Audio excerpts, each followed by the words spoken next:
episode of Behind the Wheel. We get the real deal. And how many trucks do you have? What's that fleet consist of? 17. Wow, 17 trucks. All right, y'all. 17. So Kiera just said y'all not hustling hard enough, man. She just now said dispatching company, 17 trucks, freight brokerage. So we got to get into all of that. So as we like to do, we like to start with the story, right? Because I want to understand how you got to this place where you're at today. Obviously, you're very successful. You know your stuff, but that didn't happen overnight. So let's talk about growing up. Where you from? Give me a little bit of your backstory. All right. I am actually from Dallas, Texas.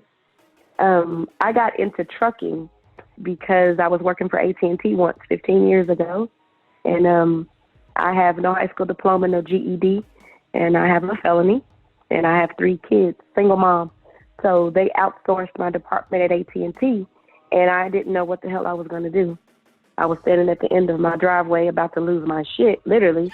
And a friend of mine called, and he said, hey, why don't you get into trucking? And I'm thinking, well, I kind of always wanted to drive the trucks. And he laughed and like, no, I mean the back office side, a dispatcher, a broker, driver manager, start looking into that. So that's what I did. I got online and looked for jobs as, entry-level dispatching, planning, things like that. And Schneider actually became my home. And I worked for them for a few years as a dispatcher. It was hard as hell, extremely challenging because it was new. And the way I even got with Schneider, I kind of tell, my students that I now see everything has come full circle. I have a felony, and I tell everybody before I even do an interview, I'm honest and upfront. And when Schneider called me, they said, we never got your background check. Not that it never showed up, but we never got it. So we're gonna give you a chance. And I said, okay, because all I need is a chance. There you go. I pride myself on giving 150% no matter what I'm doing. So they gave me that chance, and I remember pulling up to my house after work, after I'd been there for like a month or two, and it was very, very difficult. I thought that I was going to knock it out of the park, but it was hard. So I had to, get my mental together and say, come on, how do you do this? So you go in earlier, you work hard and you learn the system. So I started going in an hour earlier and just sitting with people. And, I started to pick it up, but my boss was extremely mean. It was an older white dude, military style. One of the things you'll learn in transportation is you say what you want, how you want. It's not a corporate arena, and that was another reason why I love it, because I can literally cuss you out while I'm getting a load from you. There you go. I'm still going to move the freight, and it's still going to get done, but I don't have to pretend to be something that I'm not. Right. So he was very rude and very up in your face, and it was, I think I got a pretty strong personality, but for him to make me be like, oh shit, like I don't know if I can deal with this. It was tough. Right. So I pretty much I put it to the side, and I knew that I had to keep going because these kids need me. No matter who don't like me, I still have a job to do. So I gave it the best that I could. And after I was there for about 4 months, I noticed that the bigwigs from Green Bay were down, and I did my job, and people started sitting with different dispatchers and planners, learning the system. Well, I paid attention. Remember, I told you AT&T, they pretty much did the same thing. So big corporate companies, they kind of send a crew in to dissect what's what, and they break the systems down and break down the structure, and they start firing people, basically. Yes. So I'm noticing that they're there for, about a week, and then on Friday they had this big, huge meeting, and they're calling everybody in. We're going to have a little talk with y'all. So I'm already knowing in the pit of my stomach something ain't right. Right. So we go in, and they tell us that they're going to dissolve our department because we were dealing with sand. This is how I got into the oil and gas industry, bulk sand, with Schneider. And they were going to take it to their corporate offices up in Green Bay, leaving Dallas, Texas, because, we were doing really good, and they wanted it to be, close to home. That's fine. So I walk out of the meeting, and I go to the bathroom like, I know I'm not as good as everybody else. I know I don't know as much as they do. So I'm nervous again. Here I am again. Just left one job. Don't have a high school diploma, no GED, got this felony, and these kids still got, to have food on the table. So I'm getting nervous. Right. I remember calling my mom, and she said, grab a hold of your mind. God blessed you with that job. If this isn't it, he's going to open other doors for you. Wipe your face, go back out there and sit down, wait for them to call you. So I did. I was the last person that they called. And when I walked in, one of the things that I'm forgetting to mention, there was a lady named Ashley, a young lady named Ashley, who was in the higher ranks. So I was very pleased, and I was proud of her for what she had did, because she was very nice to me, unlike this man who was not nice to me.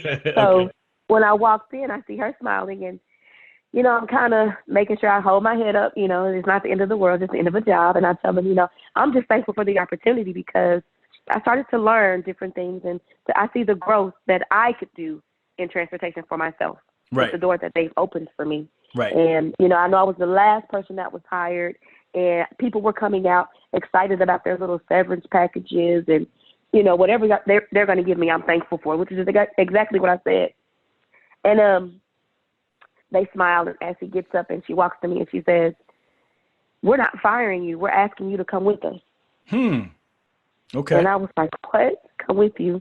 Where am I going?" Green Bay, Wisconsin. Okay. I said, wow. Now, I'm the oldest of 8, and all my family is here in Texas. So that was huge for me. But even as I tried to talk myself out, of course, I told them yes, and I was thankful for the opportunity. They then took me from a dispatcher to an operations manager. Okay. And I then started to put the pieces of the puzzle together. He didn't like me, because even though I was hard on myself, my work spoke volumes. The work that I did, the pride that I took in the work that I did for them, they saw without me even trying to, say, hey, I can do this or do that. I just showed them what I could do with my work, and, I was dedicated to it. And that's the job that he wanted. I didn't know that. Okay. So that goes down there, and then I move up to Green Bay, and I love Wisconsin. Shout out to my people in Wisconsin. Love Wisconsin. The culture is different. It was very different from Texas. And I worked in the corporate offices, and then, I said I'm the oldest of 8. Family is everything to me. If you go on my page, you see my family on there.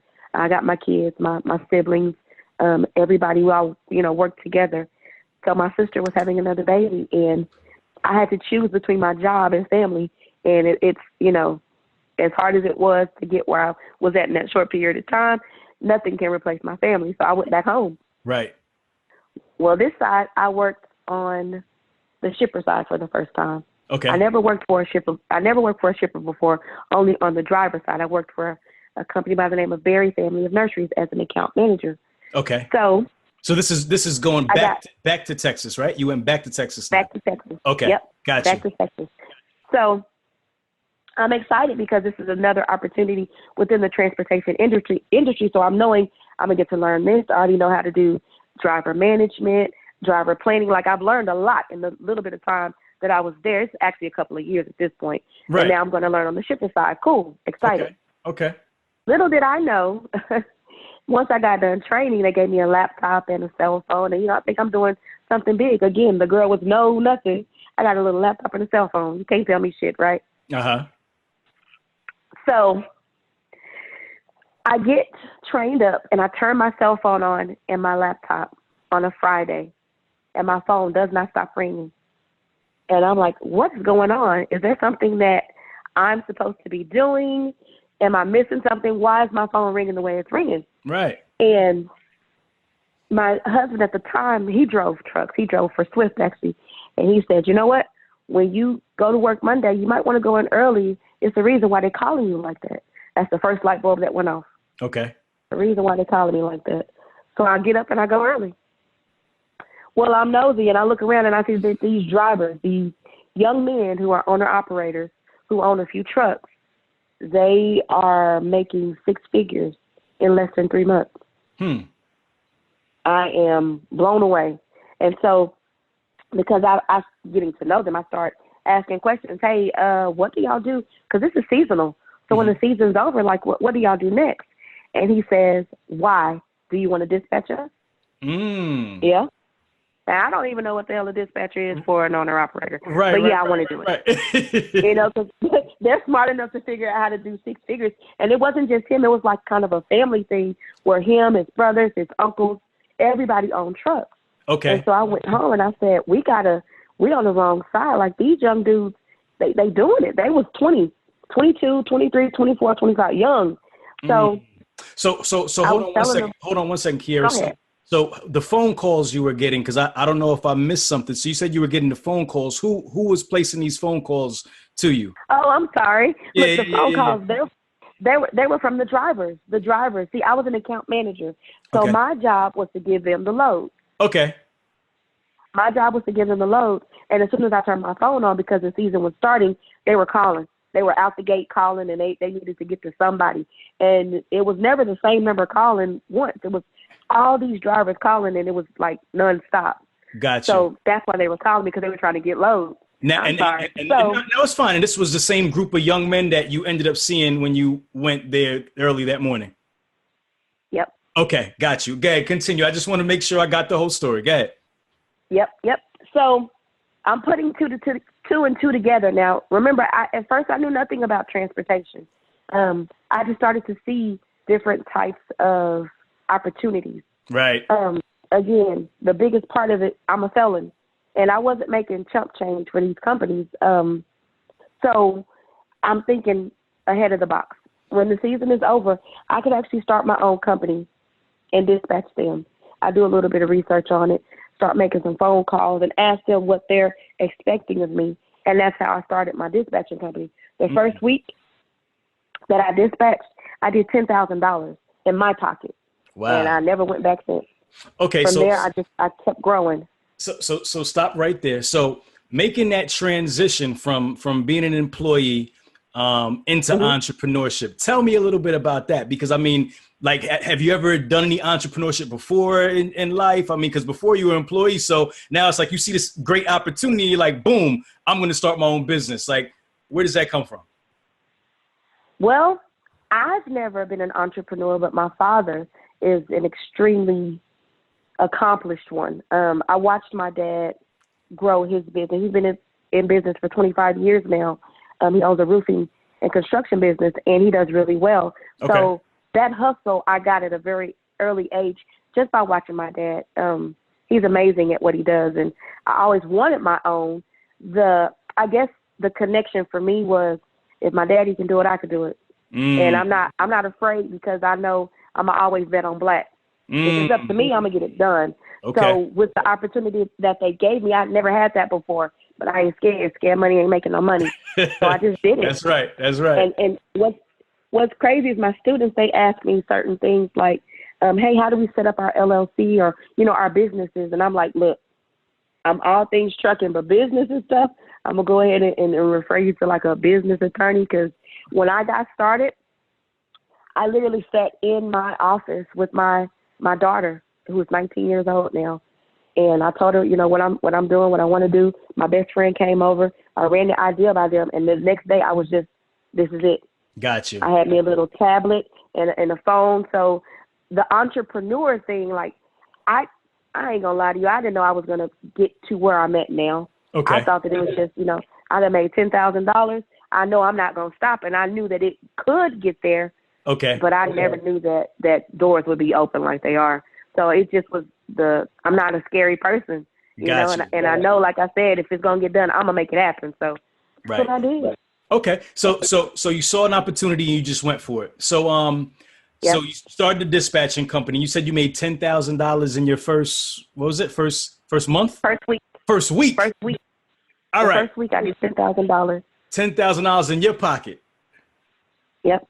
Okay. So just for the audience to kind of wrap their head around that, how does a dispatching company kind of work? How do you get paid when you're dispatching a driver? Give us a breakdown of how that works. All right. So as a dispatcher, your job is to connect drivers with the freight that they have to pick up, whether it be with a broker or a shipper. So what I did was, at first I got on the load board. I found loads. You basically are planning their routes for them: Monday, Tuesday, Wednesday, Thursday, so on and so forth. So you get the driver their loads, and then you submit the bill of lading, which is basically proof that they delivered to a factoring company for them. You create an invoice for your driver, and he then pays you. If it's off of the load board, I just was charging 10%. But if I was able to get a shipper who said, hey, I have these loads, you want to move them for me? Well, of course we do. Then that's 15% because you get paid more as a driver to move directly with the shipper. Got you. And you had, what was your network of drivers? You had how many drivers at that time when you first started out? At that time, I only had 8. I only had 8 that I was rolling with. Okay, and those were the 8 that were pretty much there when you got there that morning. That's who you connected with, and that's how you got started. Yep. Nice. Beautiful. It was from those 8. Those 8, and then of course they told people, and I started to, once I got the hang of it, I started. I never did any paid advertisement, not because I didn't want to, but because I really wasn't knowledgeable on that type of stuff. I just started to learn how to connect the dots. Like if I had these loads, and if I posted them, you post them, they'll come to you. So that cut down on a lot of my having to call and ask drivers, hey, do you know anybody that wants this load? Or it cut out a lot of the footwork that I had to do. I started posting stuff that was offered to me, and off of that post, that's how I met a guy who actually got me over, I think like 30, maybe 33 of the owner-operators that I deal with now. Wow. From working with him and his wife. Wow. They were, when he called me from the loads that I had posted, he actually was doing a lot of moving around, and I was like, do you need to call me back, sir? You know, when it's a better time for you? And he goes, no, let me step away really quick. He said, because I've been trying to get in contact with you, and we're losing our home. We're putting everything that we got that can fit in the truck, and you're like, I was literally his last leg. So okay. That just kind of pushed me even more, because I realized not only was my family depending on me, but these gentlemen who trusted me with their company, they were depending on me. So that, I think that kind of took me from on 10 to on 100, because I was at nonstop. I worked my butt off to make sure that I got him a contract, and I didn't even take any money from him and his wife, because I didn't feel right doing it. You know, I didn't have much at the time, but at least we had a home, and I knew they had kids, and I could never imagine me and my children having to go live. Now, we done hopped in my trucks before. Let's go see New York. Let's go see Montana. Let's go see the world. You know, we will do that, but it's by choice. But to where we have to live in a truck, that it didn't sit well with me. So I just gave him contract, and then his word of mouth, that seed that I planted, it blessed me so much, because I still deal with him and his wife. He actually owns more trucks now, and he brought me a lot of people. So got you. So what are some of the keys, you know, to forge those relationships with drivers? Because I mean, you know, anybody in the trucking community knows that drivers can be difficult to deal with. Right. So when you're a dispatcher, I'm sure you're like, you got to be like Dr. Phil / their accountant / their mom / their babysitter / you know what I mean? Like, what are what's your approach to that relationship? Why the U.S. Privacy Commission wants this new Super Lens band. Military Gadget can transform your phone into a... For somebody who's interested in getting into the dispatching business. I'm so glad you asked me that, because I find myself telling my students this now. It's not for the weak. A lot of drivers they don't mean to be rude, but I don't think that people realize what driving a truck can do to a person, because 95% of the time they're by themselves. They're alone. So they start to lose that personal touch, like being friendly, being nice. Not all of them, but the majority of them have become loners because of the sacrifices that they're making for themselves and their families, you know, out there driving trucks. So you gotta have thick skin. A lot of them are very aggressive, because unfortunately, more often than not, brokers are known to kind of fuck over drivers. To where if a load is $1,000, then it may be given to a driver for $700 or $600, you know, because as a broker, that load is given to them. So they can take whatever they want. They don't have to do 25% or 30%. It's what they want to give to this driver. So right. It's that type of stuff that's happened. So they kind of got a bad taste in their mouth when it comes to dispatchers or brokers. So you kind of got to build trust with them. You have to be 100% transparent, be honest, if you can't do something, don't lie and say you can. But you got to have some tough skin, because it's been a lot of times I've had to cuss drivers out. Like, I know who the fuck you think you're talking to, but I ain't that. Either we going to work together, we ain't going to work at all, because I need you just like you need me. Right. So right. that's always been my thing. I treat you how I want to be treated. And I honestly know that that's why even the originals that helped me even get this going, they still rock with me.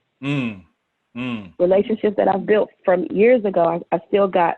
Matter of fact, one of the contracts that my personal trucks are on, when the job from Schneider, one of my friends actually went to go work for one of the major oil and gas industry people. And that's how I got my contract. I treat people how I want to be treated, and I try my best to always be kind.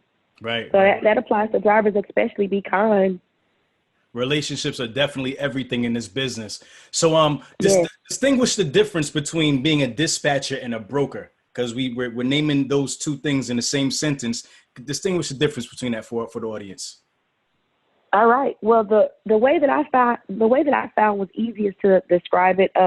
As a dispatcher, this is an example. I dispatch 5 trucks, so I only need 5 loads. As a dispatcher, I can talk to a shipper directly, or I can deal with the broker. But I only have these 5 trucks, so I can only handle 5 loads. Well, as a broker, you're dealing with the direct shipper. So you can take on 25 to 50 loads. And you got to hope and pray that you get these loads covered. So that's the difference. And you're financially responsible. If a driver, you ever heard that saying, "Oh, it fell off a truck"? Oh yeah, for sure. That's a real thing. Yeah. That's a real thing. And sad to say, but people hear licks all the time. So if something just happened to fall off a truck that you're responsible for, right, because you got that nice broker bond, and you got to pay for that. So the brokers they're liable for any materials or any goods that are moved. Got you. So a dispatcher would be more of an exclusive relationship with a team of drivers per se, whereas a broker is kind of like just dealing with anybody who they could find out there who's willing to accept the freight. Yes. Okay. Got you. All right. So we have our dispatching company now. We're doing that. What happens next after the dispatching company? Where do we go from there? Well, what I did myself, once I got comfortable dispatching, because my days were extremely long when I first started. I was up at 4:00 in the morning making calls and didn't go to sleep until, the job was done. So I had very long days, very long nights. But once I got it down pat, I'm smart. I pay attention. The person who, in my opinion, was making the most money was the owner of that truck, especially if my dude can drive the truck. I can dispatch the load. There we go. Eating all the way around. So that's exactly what I did. Okay. We started to build our fleet. And even that in itself was a freaking journey, because, again, I'd like to jump off the porch. And if I go all in, I go all in. So here I am with this nice shiny truck. And I'll tell my people on live all the time, if you're thinking about getting into trucking just because, a homeboy does it, or because you see that it's a $1 billion industry, or, as just on a whim, rethink it, because owning a truck has extremely humbled me. Them breakdowns ain't no joke. I don't care how much money I'm making. That with the first breakdown I had was a $25,000 breakdown. Ooh, wow! And had I not with a reputable company, I would have been shut down before I even got started. Because I didn't have all the education as far as ownership of the truck. So I've learned a lot of trial and error, and unfortunately from personal experiences with trucks. But that was the next move. It still has been more than worth it owning my own trucks. It's a beautiful thing to own my own trucks. I'm actually very proud of myself for doing it, because I've always wanted to, but I didn't think that I could. I just didn't. Got you. All right. So you get one truck. All right. Start operating, dispatching that truck, so forth and so on. Then you start building your fleet. How do we start building a fleet? What's your approach to that? What's the strategy to go from 1 trucks to where you're at 17 trucks now? I mean, obviously that can't happen overnight. So what's the strategy that you implemented in order to start building over time? You know what I learned? I learned that you buy trucks in odd numbers. If you only buy 2 trucks and 1 truck is down, it's quite difficult for 1 truck to carry 2. So from personal experience, I learned build in odd numbers. So instead of doing just 2, I went to 5, or, then I went so on and so forth. That's the biggest thing. Understanding that you got to have some working capital, number one. If you ain't got no working capital, if your credit ain't right, hold off on it, because you have to be able to afford maintenance, fuel, tires, small things cost a lot on a truck. So make sure you understand your overhead and your budget. But when you start to buy, please buy in odd numbers. I don't think a lot of people understand the importance of that. That's why I have to say it again. The odd numbers it'll save Odd you numbers. Because with 3 trucks, if 1 is down, 2 can still carry the weight of 3. But it's just harder if you do it in them even numbers for whatever reason. And I know, because when I would get to the 4s and the 6s and the 8s, I would notice things start to shift. So I keep it in odd numbers. That's why my goal is 25 trucks. Got you. So do you think there's a certain place that you should be financially, like, let's say 1 truck is bringing in a certain number before you say, okay, I'm ready for truck 2 or truck 3? Like, where do you want to be to where you're comfortable with the revenue that 1 truck is bringing in before you start building on that? Or do you look at it from that perspective? You don't, because the way in trucking for myself, what I learned is if you got a good contract, that's when you start to build. Because you can get a contract to where, for example, the oil field, pneumatic trucks, we do 7 loads a day, 7 days a week, $700 a load. That's $30,000 a week per truck. It's wise of you to go ahead and build when times like that are good for the ripening. You're eating right now. Go ahead and build. And that's because in a snap of a finger, transportation is it's forever changing. It changes on a whim. You can blink. And to be honest, if Trump is not in office, whoever coming in next, they may even change the whole fracking thing. So we may not have our contract anymore. Transportation is forever changing. So if you get a good contract, you get some dedicated routes. If you get good work, I think that for myself, that's when I say I need to add on to my fleet. Gotcha. Because I'm going to eat while I can eat, and then, be proactive instead of reactive. So when I got something that's good, I'm always looking for the next contract, the next dedicated route, the next freight. You buy your trucks based on the freight that you got, because that's how you're going to make money. A lot of people just get out there and I'm going to get a truck. Fantastic idea. I always ask people, what the hell, what you going to haul? What are you going to do with it? Right. I get so many people that call me and say, hey, I got a box truck. I say, stop. Why did you get a box truck? Who told you to get a box truck? Right. And then when that person said, hey, get a box truck, did they say, because I run this and I'm making that? Right. If they didn't, you kind of fucked yourself. Got you. So you need to know market. So what is your approach to finding contracts? How when you're out looking for contracts, and like you're speaking of, what's your approach to that? What's your strategy? Well, you can't ask for my strategy, and that's only because as I smile and say this. Look, as I smile and say this, it's only because people know me, so they call me to see if I want to do something with them, if they want me to partner with them. However, for example, my kids work for my company. Okay. My 19-year-old, my 13-year-old, they work for me. My 19-year-old, I have shown her how to call shippers. I've learned that if you have the trucks, you're going to bypass any broker that's out there, because a broker is like throwing a rock, a drop into a bucket. It's a billion brokers. A billion brokers who are saying that I could quite possibly, air quotations, move your freight for you. Right. But if I got 10 trucks, because there are 10 owner operators that I'm dispatching, I'm building an army. I have an army. I have people that will pick up your loads for you and will safely get them where they need to be. They're going to give you the contract. Gotcha. I don't think that people use that type of that tactic. I don't think people put the 2 and 2 together on that. This isn't. You ain't selling selling cable packages or electricity. You're calling people it's not a hard with sell. a solution. Right. Yeah, you're calling with a solution. Hey, you got freight, I got drivers, let's do it. Right. When I was teaching my daughter to do it, I made phone calls like that. Hey, you don't have a lot of time, neither do I. I got trucks and you got freight. Send me over an email. And they would send it. There you go. They literally would send it.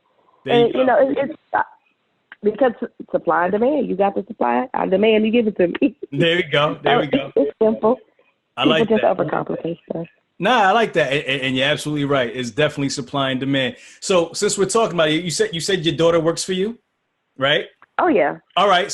Yeah. So tell me about the family business. Like, tell me how is that? Like, how does that feel having your children work for you, your daughter work for you? Like, like, what's your day to day? What hats do you wear? What hats do you allow them to wear? What's your approach to that? What's your morning routine? How do you get up? How is it day to day for you?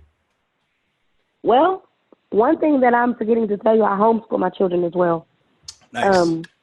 I like that. So, thank you. Yeah, I homeschool them because I want to raise my children.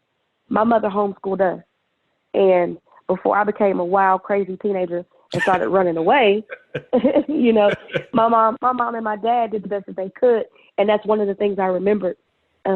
My daughter, who's 19, she's not the smartest child that I know. She literally is the smartest person I know. And that ain't from me. I don't know where she got that from, but she's extremely smart. Right. She's always been like wiser than her years. She runs with me, my sister, me and my best friend. She hangs with the older crowd. But even since she was a small child, she's been very smart. So when she graduated as the top 5% of the nation at 14 years old, wow. When we moved from Wisconsin back down Nice. to Texas, she said, I want to homeschool the kids. And I trusted her enough to say, all right, I'm getting my business going. I'm going to need you to really, are you sure? Yeah, I'm sure. All right, then let's do it. That's so dope. That's so dope. She kind of passed the torch to me with the homeschooling because, she has businesses going. So we homeschool first. And my 13-year-old, you asked how it feels for, the kids to be working with me. There is no greater feeling than to know that I've created generational wealth for them, but that they see it. Yes. At a very early age. Yes. My oldest remembers when the lights was getting cut off, I remember I even read a text to my group, my tribe, and she said, I remember when there was a field trip that was $30 and you couldn't pay it, but somebody's dad actually paid for me. She said, we were a long way from there. Right. And that shit literally had me in tears because she remembered my struggle, My Right. two younger ones, thank God I started to get it together before that. But the biggest reward is I never had to force them to do anything. I'm open. Homeschooling is about you guiding your children to what they want to become and you helping them become the best version of themselves. You got to have math, reading, writing, but I need you to know how to build your credit. Right. I need you to know how to balance a checkbook. I need you to understand the difference between a loan and a line of credit. Right. That's the types of things that I teach my kids. You need to know how to grow your food. You need to know the differences between bad habits and good eating habits. You got to know yourself. So, and plus a lot of spiritual things are given to them. It's a much better environment, but they also get to see me work. And I remember when my 13-year-old was about 8, and I said, okay, what you want to be when you get older? She said, I'm going to be a boss like you. I'm going to take over the company. Right then and there, I started teaching her how to do it. Right. And I started giving her, delegating certain things for her that you have to do by this time. And I started paying her. And it grew to where now at 13, mommy's down. I got walking pneumonia. I'm sick. My 13-year-old is running my business. Wow. My 13-year-old knows how to delegate, how to handle the payroll, how to give my drivers the new routes, how to handle the bill of lading from everything, A to Z. My 13-year-old knows how to do it. Wow. My 19-year-old does as well, but she has her own businesses that she's doing. She's more on the accounting side and behind the scenes. And then there's my son, who is all things mechanics. He knows how to climb up and check on engine oil and check the systems and different things like that because of my dude. He's taught him all kinds of things. He's good with his hands, so that's what he's going to do. But Gotcha. I love it. I love the fact that they just want. I like that they don't want to work for nobody. I told my 19-year-old at one point to go try, and she worked for a really good friend of mine. She worked for about a week, and she called me and said, "I'm on break, and I need you to come get me. I'm never working for nobody," you know, because she sees the difference. So it's an amazing feeling that I am creating amazing humans with no doubt, good moral values and great work ethics. no doubt, no doubt. How do you approach being you know, a boss? I mean, you're a young black woman. Being the boss of, I'm sure you have have a lot of male drivers. You may have some female drivers as well. How is that relationship? Because I know a lot of times, especially in the black community, you know, because of familiarity, there's that sense of entitlement. There's that sense of, you know, I don't have to listen to you. We're on the same level. Do you get that? And when you, like, how do you deal with that? Well, when I first started, I did. I don't get that no more. When I first started, it was very difficult because drivers have a certain type of mentality. Like I said before, they know everything, yet here you are sitting, waiting on somebody to find you a load. Right. They do come at you a little bit rough because you're a female in transportation. And this is a male-dominant industry. So not the drivers. Where I find difficulty is when it comes to the bigger contracts, like the oil and gas contracts. Okay. That's a good old boy industry. Let's talk about it. That's the hard part, being the only woman sitting at the table in a room full of men who've been doing this from, like, one guy texted me and said that there's no way that I could legally know all that I know because the fathers before him have been doing this for years. And all I could do was laugh because you're texting me that, but you asking to run my contract. Right. I'm not going to go back and forth with you. That's the harder part, dealing with when it comes to the $1 million contracts and the $1 billion field. You know, oil and gas that's that old money. You know, so right. It's more challenging dealing with them than the drivers. Got you. Yeah. Wow. Okay. So let me see. We talked about the dispatching. Then we went into building your fleet. You also mentioned that you do freight brokerage as well, right? So at what point did you start that piece where you were brokering freight to other drivers outside of the network that you had built? At what point I'm glad that you asked me that.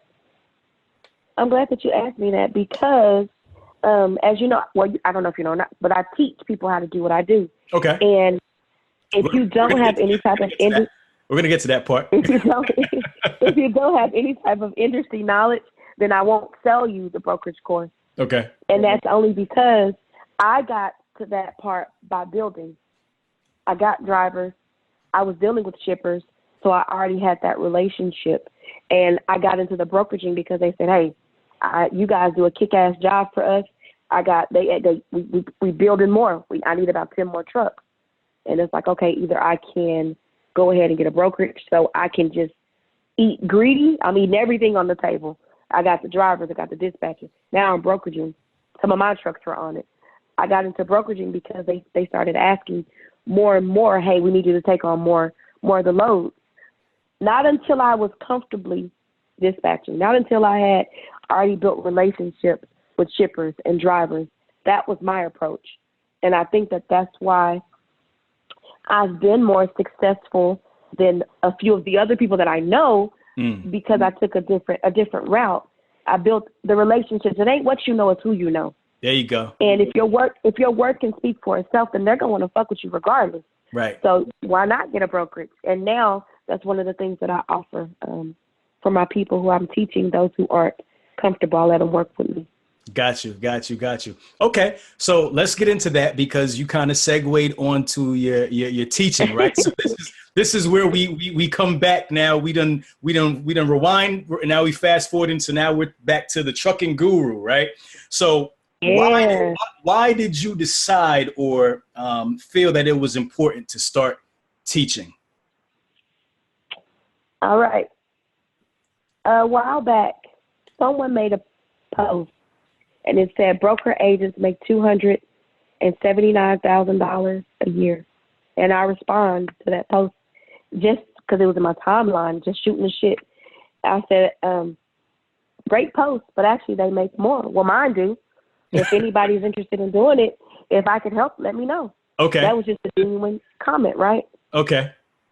I didn't know that the day I made that post, by 3 o'clock in the morning, I'd have 400 messages from people. And I had been talking on the phone to people from 15 minutes after that post up until 4 o'clock that next night. Wow. Okay. And then the next day, it was 200 more people. And I'm like, okay, I don't mind helping, but I don't have time because I homeschool, because I got my businesses, and I have the blessing and the joy of keeping my nieces. I didn't really have time. And I was trying my best to overlook it. And I started looking, say, hey, there's people out here that do it. Let me do some research and see if I can push people that way. But what I found, it just didn't reflect my heart. I remembered 15 years ago being afraid, and I didn't have no $1,500 or $2,000. I didn't even have $500 to pay for a class. And I could never imagine not putting myself in this position, not pushing myself to gain the knowledge and to get where I'm at, only to turn around and tell people no. I had a woman on the phone who was whispering on the phone after I made that post. She was literally whispering on the phone. And I said, what are you whispering for? I started whispering, what are you whispering for? And she said, I want to make sure my husband doesn't hear what I'm saying because I have to get away from him. Wow. When she called me back, her story was mind blowing. Then I had so many people who were calling, and it's like people are just trying to make it. And I couldn't be selfish and be like, you know what, I got mine. Me and my family's good. That's not who I am. So people kept saying, can you show me? Can you teach me? Can you mentor me? I had to really sit down and think, and I talked to my team like, hey, because it's not just my kids. Freshness all day, swagger all night. Kids that work, I have full staff. Okay. And I said, I'm about to try to see if I can be of assistance to what's starting to look like my community. Because a lot of the people that were calling, they reminded me of myself. A lot of single moms were calling. And then a lot of guys that had felonies. And again, what I was looking for, I couldn't find it. And so I went live and I asked everybody, look, y'all keep asking me to teach, and I'm trying my best to work with my schedule and move some things around. But I need to know, what can you honestly invest in yourself that's not going to hurt you? Okay. But to where you're going to be committed to because this is going to take some time. I knew it was going to take some time. And some people did say $2,000. Some people said $1,500, $1,000. But the majority were right at the $400, $500, $600 mark. And I said, okay, I'm going to do it at this price right here, but I only want to do a certain amount of people. I'm the oldest of 8, and I'm extremely bossy. I'm kind of controlling, I'm going to be honest with you. Okay. And I want to make sure if I say I'm going to do this, my name is on this. Right. My name is all I got, and I'm not going to half-ass it. So I'm only going to allow a certain amount of people to do it at one time. And I'm not a technical person at all. I probably didn't even know how to get on this damn Zoom. My daughter had to show me. I'm not good with technology. Okay. So I had to hire somebody. Thank God I knew people who are really good with this. And they created my platform. And I said, I'm only comfortable doing like 10 people. And they said, okay. So we made a post. In 5 minutes, it was sold out. Wow. I said, okay. And I kept telling people, y'all got to give me a minute. Give me just a minute. Because I wanted to make sure the biggest reward came from when they were done. And people were saying, hey, I made $10,000. Like, I made $11,000. I made $6,000. I never thought, like, if you could see the text messages and we're just thankful for what you're doing. And I said, I got to go full throttle. Wow. I have to. Wow. I have people, one of my people are on my page. He has on a black shirt. He called my phone. He said, hey, my folks told me you do teaching. Right. I'm either going to buy a QP. Listen to this. I'm either going to buy a QP or I'm going to buy your course. Okay. So, well, let me sit down for a second because I understand I understood the weight of what he was saying, the QP. Right. All right. Right. So I said, well, I'm going to the tell wait you for this. real, no pun intended. Yeah. I said, all right, well, go ahead and buy the course. And if you can't make nothing shake, I'll buy the QP for you. You know what I'm saying? Let's get it. So he called me back and he was like, hey, this course is the truth, you know? So Right. he did a testimonial. He was literally standing in his trap, collecting all his little belongings. And that's the last time he'd been there. I talk to him every day. Got you. It's another guy on there. He was like, I just got out of the Fed. And I ran across, your little thing. He's doing really good. So it's the single moms. That's what made me go ahead and keep doing it. Because I never thought that I would get this type of joy from helping people. Wow. And what was the initial course that you launched? Because you have multiple on the platform. What was the initial one that was the first one that you launched? I do how to dispatch. The dispatch. How to broker. Okay. How to be an owner operator. And I provide how to provide services to owner operators. But the last two, they're completely sold out until January. So I just took them off.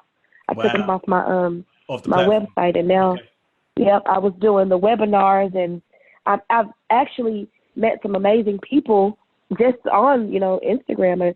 I got an amazing lady named Tracy who helps me with my tours, and we got some stuff put together to where I got a freaking text message that said, "Hey, you sold out in New York, Seattle," or I was like, "Wait a minute, what?" Wow! People actually want me to. Congratulations! Wow, that's crazy. Nice. That's nice. And it was with no advertising. Like I ain't advertised nothing. People just they saw for themselves, and it's just been extremely. I'm thankful for the opportunity.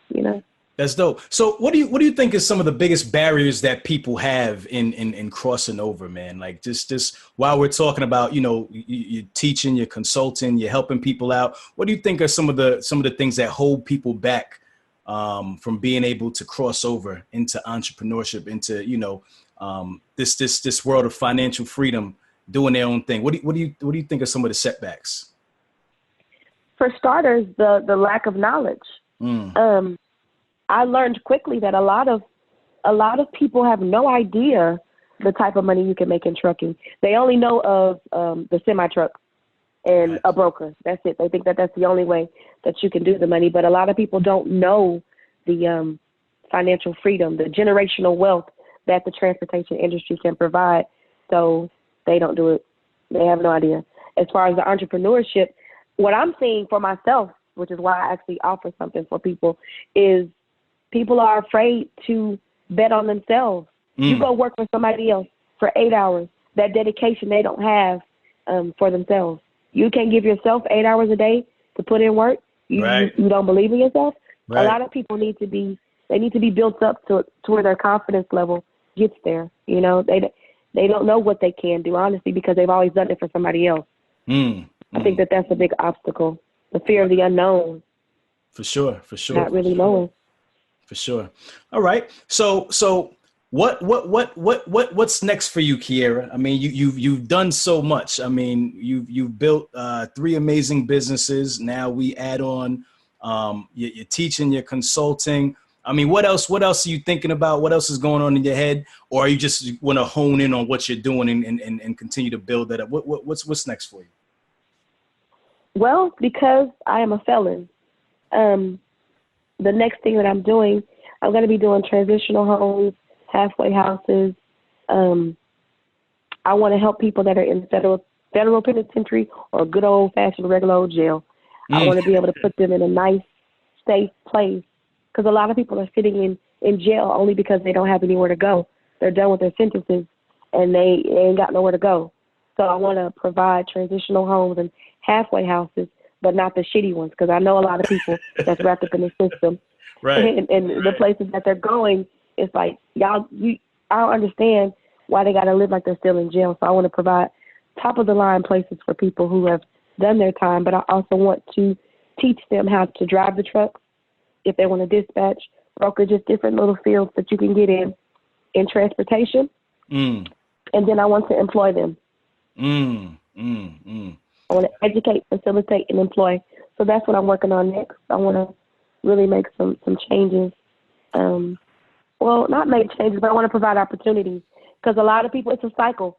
And because it's not broken, they end up going back to jail because they're not going to stop trapping. They're not going to stop selling, not going to stop hustling, not going to stop robbing because I got a felony and can't get a job. Like, I saw that more often than not. And so I want to try to help give a real out. I don't want you to have to work for pennies. I don't want you, because when you're used to fast money, you're used to a certain lifestyle, it's kind of hard for me to say you got to stop. But, okay, well, what can I do? What's going to come in as fast as this dope money? Right. It's trucking money. Right. So that's what I want to do. I want to educate people that, and the only reason I say that is because the father of my children, he was a big part of why I even wanted to do it, because he didn't know any better, and I wanted to show him there is another way to make a real substantial amount of money that to be comparable to what you're doing. But it was too late for him. He didn't listen. Wow. So he wrapped up. Got you. So, you. Well, I will definitely say you are definitely doing a wonderful job, on your journey. Your reputation precedes you. Your tribe definitely shouts the trucking guru to the mountaintop. And that's how I found you, through your tribe. So obviously the work that you're doing is something phenomenal. So, we appreciate you in the trucking community for doing what you're doing. 100%. Thank you. So I guess we could kind of wrap it there. But before we wrap it up, I just kind of want you to, as always, I want you to give your final thoughts, something we could kind of leave the people with. I guess you could call it like your final jewel. And then I want you to just kind of let everybody know where they can find you, your social media, and also where they can find the courses and the curriculum and so forth and so on. Okay. Well, what I would like to leave, first off, I love your podcast. My people told me about you, and I listened to a lot of them on here. And because I foresee you growing to be huge, I want to put this out there so people can hear me say that if you get to a certain level and you don't reach back for your people, then you're not successful. And that's one of the biggest things that I try to do. Remember that everything that we do in life, you're going to reap the fruit of whatever it is you're sowing. And I'm here because I worked hard, but more so because I try to remember that you're going to reap what you sow. You got to pay a lot of things forward. And a lot of us are in positions to where we could change the dynamics of an entire nation. But because we're money hungry, a lot of people are missing out on the opportunity. A lot of people say the game is to be sold and not told. I don't believe in that. Yeah, you're not supposed to do anything for free and your time is valuable. But if your heart is really to help, then try to help. I see a lot of people saying it is for the community, for our people, but it's so unobtainable that, they're losing hope. Wow. I need more people to step up. We made it where we at. Now, what are we going to do? What are we going to do? How are we going to help? How are we going to give back? No doubt. That's powerful, man. That's powerful. All right. And your social media where people can reach you, and the website where they can reach and find the courses. The website is www.thetruckingguru.com. Okay. And you can find me on Instagram. It's The Trucking Guru. I keep it simple. Yes. The Trucking Guru. Yes, you do. All right. The Trucking Guru. Listen, y'all, this was this was a powerful podcast. You did your thing as promised. You promised me you would do your thing, and you surely did. Everybody, make sure you are following The Trucking Guru if you are not already. Make sure you go on that website and you check out different things that she's offering. She is truly here for you.